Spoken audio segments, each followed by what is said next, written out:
Hi hello నమస్తే and welcome to our channel.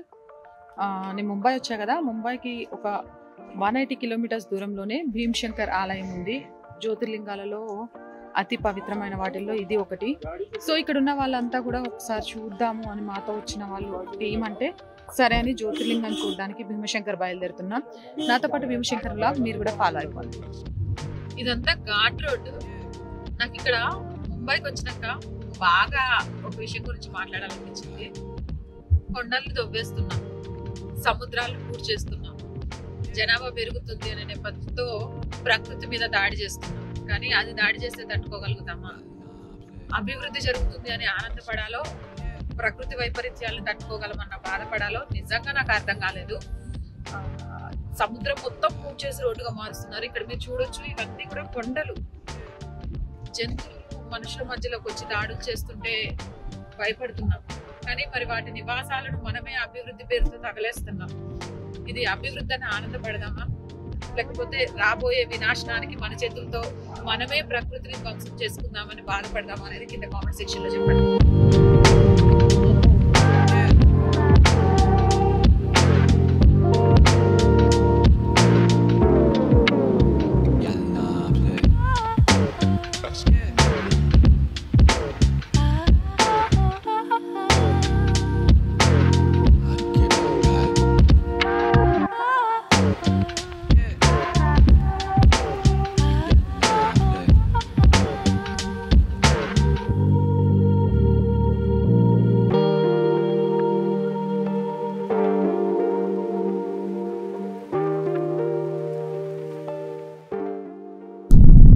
భీమాశంకర్కి వెళ్ళే route లో మాత్రం మొత్తం సింగిల్ వే.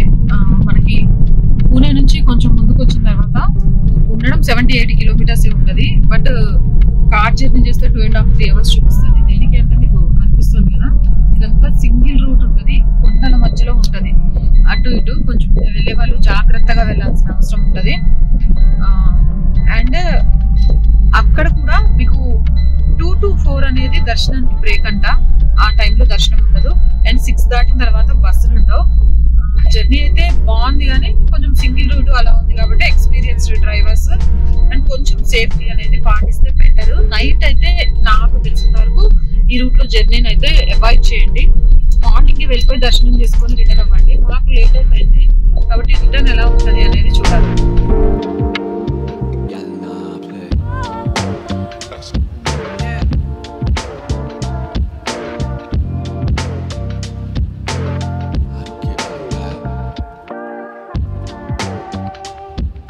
ఇదంతా కూడా ఘాట్ రోడ్. దాదాపు 50 కిలోమీటర్స్ ఘాట్ రోడ్ ఉంది. సో కార్ జర్నీ అయితే నాకు తెలిసినంత వరకు బాగా ఫుల్ ఎక్స్పీరియన్స్డ్ డ్రైవర్ అయితే తప్ప అవసరం లేదు. బస్ కూడా లాస్ట్ బస్సు భీమాశంకర్ నుంచి 5 o'clockకి. ఆ తర్వాత అక్కడ నుంచి బస్సులు లేవు. ఇక్కడ నుంచి కూడా ఎవ్రీ 1.5 hour, అంటే పూణే నుంచి 1.5 hourకి ఒక బస్సు ఉంటుందట. చూస్తున్నారు కదా, ఇదంతా కొండల మధ్యలో.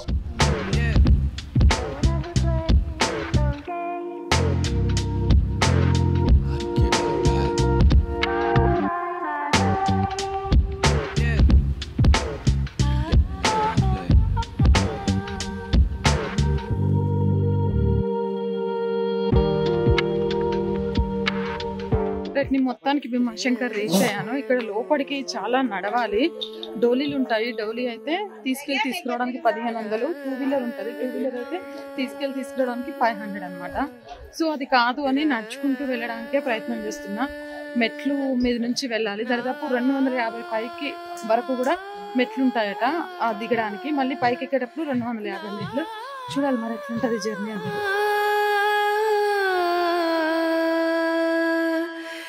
రేణు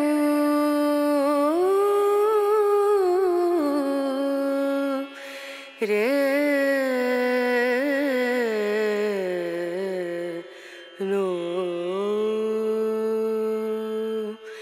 దీం దూం దన దీం దన దీం దూం దన దీం దన దీం దూం దన దీం దూం. కనిపిస్తుంది కదా అక్కడ జెండా, అదే భీమశంకర్ ఆలయం అన్నమాట. మనం నడవాలి. ఇంకా ఇక్కడ చూసారా మొత్తానికి నేను ఇక్కడ లైన్లో నడుస్తున్నాను. ఇదంతా ఘాట్ అనమాట. సో ఇవాళ రష్ అయితే చాలా ఉంది, మరి ఎందుకో తెలియదు నాకు కూడా. ఇక్కడ ఏ టైంలో ఎక్కువగా ఉంటుంది అని చెప్తే 365 days కూడా భీమశంకర్ ఆలయానికి సంబంధించి భక్తులు ఇక్కడ నుంచే కాదు, చాలా స్టేట్స్ నుంచి, అదర్ కంట్రీస్ నుంచి కూడా వస్తారని ఇక్కడ వాళ్ళు చెప్పారు. ఇక్కడ అసలు తెలుగు వాళ్ళు చాలా తక్కువ, అసలు నాకు ఒక్కరు కూడా కనబడలే. మొత్తం మరాఠీ ఎక్కువ, హిందీ వచ్చి ఉండాలి. చాలా వరకు నేషనల్ లాంగ్వేజ్ హిందీ హిందీ హిందీ అందరికీ హిందీ నేర్పించండి అట్లా అన్నప్పుడు జరిగే చాలా ఇష్యూస్ని చూసిన నేను. కానీ నాకు ఫస్ట్ టైం అనిపించింది, నేను ముంబై వచ్చిన తర్వాత ఖచ్చితంగా ప్రతి పిల్లలకు కూడా హిందీ నేర్పించాలి. ఎందుకంటే మనం ఇటు నార్త్ సైడ్ ఎక్కడికి వచ్చినా సరే హిందీ వచ్చిందంటే చాలు, మేనేజ్ చేసి బతికేయచ్చు. సౌత్ సైడ్ కూడా చాలా వరకు కూడా హిందీ బాగా మాట్లాడతారు. ఇక్కడ పెద్దవాళ్ళు వచ్చినప్పుడు మాత్రం జాగ్రత్త. ఎందుకు అనంటే మెట్లు చాలా లాంగ్ డిస్టెన్స్లో ఎత్తులో ఉంటాయన్నమాట. డోలీలు ఉన్నాయి వీళ్ళ కోసం ప్రత్యేకంగా తీసుకురావడానికి 1500 ఛార్జ్ చేస్తూ ఉంటారు. ఇంకా ఈ ఆలయానికి సంబంధించిన క్షేత్ర పురాణం మొత్తం కూడా నేను మీకు విజువల్స్ వచ్చేటప్పుడు వాయిస్ ద్వారా మొత్తం చెప్తాను. ఎందుకంటే ప్రతి క్షేత్రానికి కూడా ఒక ప్రత్యేకత ఉంటుంది. ఆ ప్రత్యేకత ఏంటి అని తెలుసుకొని దర్శనం చేసుకుంటే దాని ఫలితం ఎక్కువగా ఉంటుంది. కాబట్టి ఆల్రెడీ నేను క్షేత్రం యొక్క ప్రత్యేకత ఏంటి అనేది తెలుసుకున్నాను, మీకు కూడా చెప్తాను అది ఏంటి అనేది. అండ్ మొత్తానికి మనం ఇంకా ఒక 10-15 minutesలో నడక ద్వారా భీమశంకర్ ఆలయానికి అయితే చేరుకుంటాం. ఇది మొత్తం నడవాల్సిందే, తప్పదు, కొంచెం లాంగే ఉంది. నాతో పాటు మీరు కూడా వచ్చేయండి స్వామివారిని దర్శనం చేసుకోవడానికి. లోపలికి అయితే కెమెరా ఎలా ఉండదట, నాకు వీలైనంత వరకు కూడా కెమెరా తీసుకువెళ్ళి నేను చూపించే ప్రయత్నమే చేస్తాను. అండ్ ఇక్కడ శివుడికి ఒక ప్రత్యేకత ఏంటి అంటే, క్షేత్ర పురాణంలో చెప్తా కానీ నేను ఒక విషయం చెప్తా. శివుడి తల మీద కత్తిఘాటు ఉంటుందట. భీమశంకర్ ఆలయం యొక్క జ్యోతిర్లింగాలలో భీమశంకర్ జ్యోతిర్లింగం యొక్క స్పెషాలిటీ అది. అంటే ఎందుకుంది ఆ ఘాటు, శివుడికి కత్తి ఘాటు ఏంటి అని మీకు డౌట్స్ వస్తున్నాయి కదా. నాకైతే మస్తు డౌట్ వచ్చింది. అది తెలిసినాకే నేను ఈ క్షేత్ర పురాణం గురించి మొత్తం తెలుసుకున్నా. కాబట్టి మీకు ఈ డౌట్ వచ్చింది కాబట్టి క్షేత్ర పురాణం మొత్తం వీడియో చివరి వరకు స్కిప్ చేయకుండా ఉంటే మీకు క్షేత్ర పురాణం కూడా మొత్తం తెలుస్తుంది. అప్పుడు అర్థమవుతుంది అనమాట శివుడి తల మీద ఆ కత్తిఘాటు రావడానికి రీజన్ ఏంటి అనేది. చాలా వచ్చే నాతో పాటు నడుస్తూ మాట్లాడటం అంటే కొంచెం కష్టంగా ఉంది. ఈ మధ్య సర్జరీ కూడా అయింది కదా, అందుకని.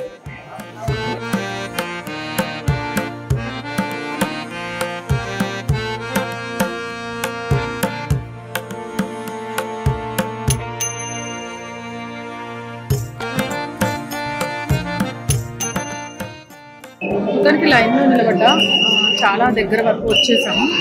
అక్కడ కనిపిస్తుంది కదా బ్యాక్లో, అదే ప్రధాన ద్వారం. ఇంకొక 2 queue lines దాటాలి నేను. వాళ్ళైతే చాలా చాలా రష్ ఉంది. కార్తీక మాసం కాబట్టి ఎక్కువగా రష్ ఉంది అని చెప్తున్నారు. ఈ క్షేత్ర పురాణానికి సంబంధించి స్థల ప్రాముఖ్యత గురించి ఖచ్చితంగా నేను చెప్పేది మొత్తం వినండి. అండ్ ముంబై పూణే ఇటు వచ్చిన వాళ్ళైతే ఇక్కడ భీమశంకర్ ఆలయం యొక్క దర్శనం కూడా చేసుకోండి. ఇది జ్యోతిర్లింగాలలో ఒకటి కాబట్టి జ్యోతిర్లింగాలన్నింటినీ దర్శనం చేసుకుంటే చాలా పుణ్యం వస్తుంది. కాబట్టి జ్యోతిర్లింగాలను దర్శనం చేసుకుని ఫ్యామిలీతో సహా రావడం వల్ల ఏంటంటే పిల్లలకు కూడా మన చరిత్రను చెప్పడానికి అవకాశం ఉంటుంది. కాబట్టి ఖచ్చితంగా రండి, చూడండి. క్యూ లైన్లోనే నిల్చున్నాను. సో ఎందుకో తెలీదు, దర్శనం ఆపారు. ఓపిక లేక ఇక్కడ కింద కూర్చున్నాను. అలా ఉన్నారు. సో అది స్టార్ట్ అయ్యేదాకా అక్కడ నిలబడి ఇక్కడే క్యూ లైన్లో కింద కూర్చున్నాను.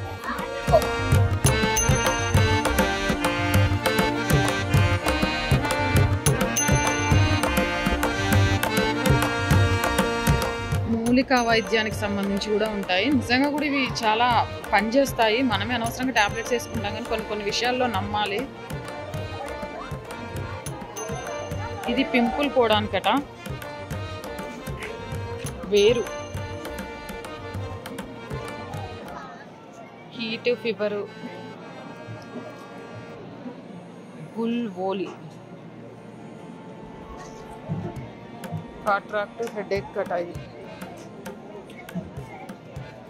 ఇక్కడ ఉంది కదా, ఇది జాయింట్ పెయిన్స్కి సంబంధించట.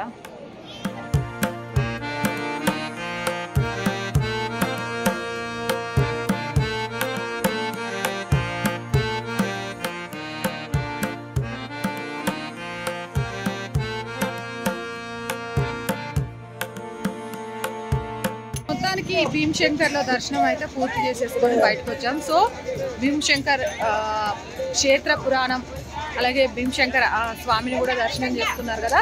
కరెక్ట్గా ఇది పూణే నుంచి 130 కిలోమీటర్స్ ఉంటుంది, ముంబై నుంచి వస్తే 180 కిలోమీటర్స్ దూరం ఉంటుంది. చాలా ఈజీగానే ఉంది, కొంచెం క్యూ ఎక్కువ ఉంటుంది. అయితే ఇది కార్తీక మాసం కాబట్టి రష్ ఎక్కువ ఉందని చెప్తున్నారు. మిగతా టైంలో ఎలా ఉంటుందో తెలియదు. 500 రూపాయలు ఇస్తే స్పెషల్ దర్శనం కూడా ఉంది.